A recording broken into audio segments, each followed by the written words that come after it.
गाल करे मां थोड़ो अॻिते वधा। एक नौजवान अल्लाह जो नेक बानो जीजल अम्मड़ सा प्यार करण वारो हिकड़े दी अम्मा जीजल उन बचड़े सा अंगल कयो, ऐ मुझा बचड़ा जी मुझी अम्मा स्यारो अची वयो आ। हा मुझी अम्मा मां अम्मा जी दिल थी चवे त स्यारे खां बचण जे ला मांखे हिकड़ी शाल वठी दे।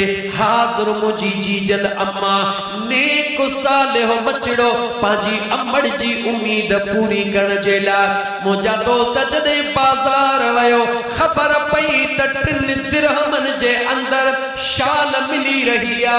उन नौजवान वट 3 दिरहम को न हुया। बाजार में अची मजदूरन सा गड बीठो आ त अज मां मजदूरी करे पांजे जीजल अम्मड़ जे ला शाल वठी अचा। हे फर्श ते पांजे जीजल अम्मड़ जी तमन्ना पूरी करण जे ला आयो आ। रुगी इए कोन आयो आ, नफली रोज़ो उन जे मुझा दोस्त अजीज उनके नफली रोज़ो भी आहे।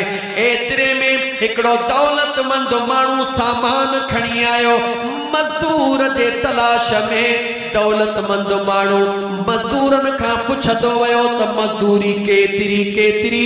हर मजदूर पंहिंजी मजदूरी पियो ॿुधाए।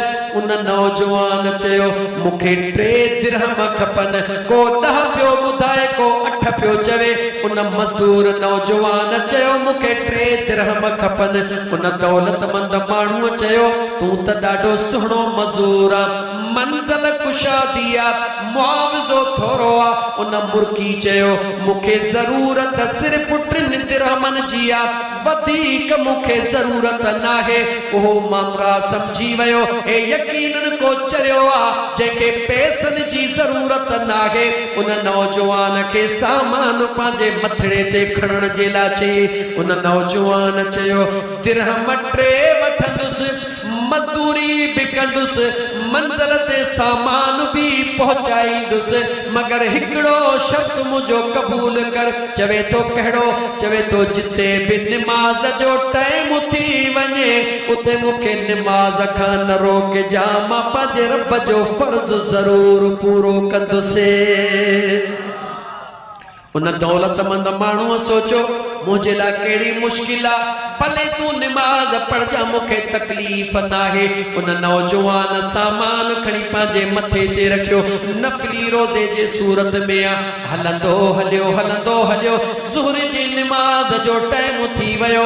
उन मालिक के चवण लगो हे सामान मां रखा थो, इजाजत दियो तो अल्लाह जो फर्ज पढ़ी अचा।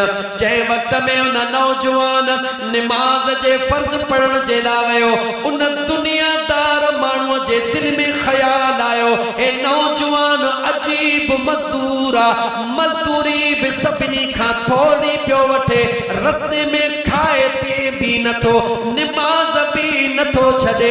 लगे थो त हे खुदा जे कुर्ब वारो बांधड़ो आ। नमाज पढ़ी मोटियो, नौजवान खां हाल अहवाल वठण शुरू थो करे। ऐ नौजवान दे खबर सभिनी 8-8 10-10 दिरहम घुरिया, तो फ़क़त 3 दिरहम मजदूरी घुरी। उन नौजवान जवाब दिनो ऐ दुनियादार मुखे जरूरत फ़क़त 3 दिरहमन जी हुई, छो त मुझी जीजल अम्मा अज सुबह मुखे चयो ऐ मुझा बचड़ा सीअ खां बचण ला मुखे हिकड़ी शाल आणे दे। जडे मुझे अम्मा जी शाल 3 दिरहमन में मिली रही आ त मुखे चैन जी जरूरत नाहे। उन दुनियादार समझी वयो जेको अम्मड़ जो फरमान बरदार आ, अल्लाह जो फरमान बरदार आ, यकीनन इहो अल्लाह जो प्यारो बानो हूंदो। उन जे न्याणीअ खे फालिज जो असर हुयो।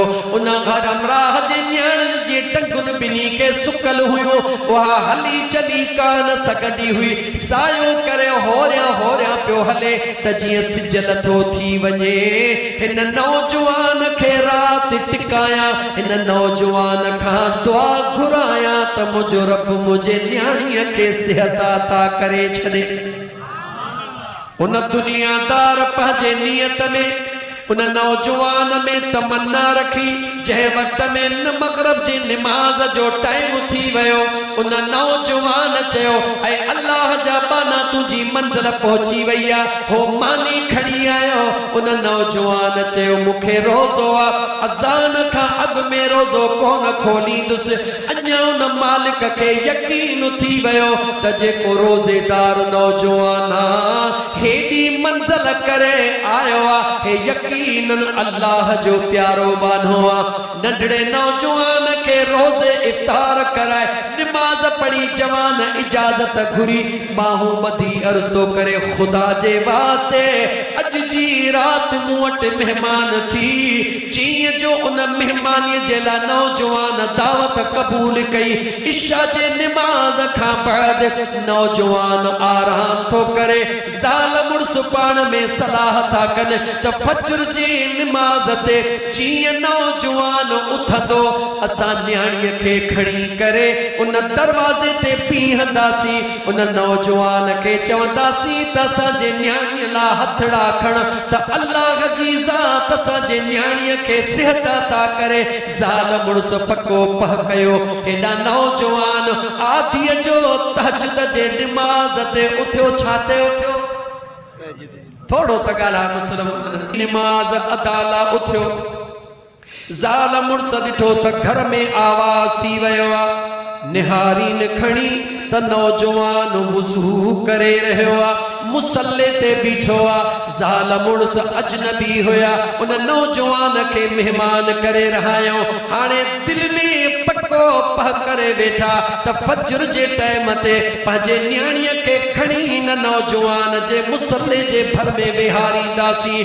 अल्लाह जा बांधणो याद रखो जेके अल्लाह जा नेक साले बांधणा हूंदा आहिनि मुंहिंजो अल्लाह उन्हनि जे मथां मेहरबानी ख़ासि फरमाईंदो आहे उन नौजवान तहज्जुद जी नमाज पढ़ी करे उन न्याणीअ जे जेका मासूम न्याणी फालिज जी बीमार हुई उन जे दरवाजे के खोले करे अल्लाह जे दरबार में दुआ घुरी अल्लाह जे ज़ात उन न्याणीअ जी बीमारी ख़त्म कई नौजवान पनड़े जी टुकरीअ ते लिखी हे न्यापो हलियो वयो ऐ अल्लाह जा बानड़ो तव्हां जे न्याणीअ खे अल्लाह सिहत अता फरमाया हाणे खुदा जे वास्ते मुझो पीछो न कजो मुखे पंहिंजे हाल ते छॾे ॾियो नौजवान पर्ची लिखी हलियो वयो उन न्याणीअ खे अल्लाह जे ज़ात जो सिहत अता फरमाई अचानक टंगुन में साह पइजी वयो दरड़ो अबे अम्मा जो ठड़काइण लगी अबे अम्मा सोचो त शायद मेहमान वञण जे लाइ दरड़ो पियो खड़काए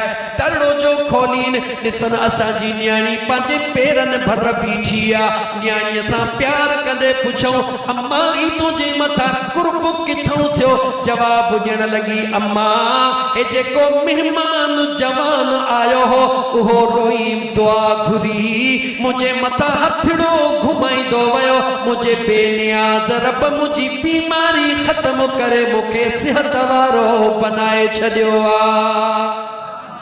अल्लाह वारनि जे दुआ में भी बरकत हुंदी आ उन्हनि जे हथ में भी बरकत हुंदी आ।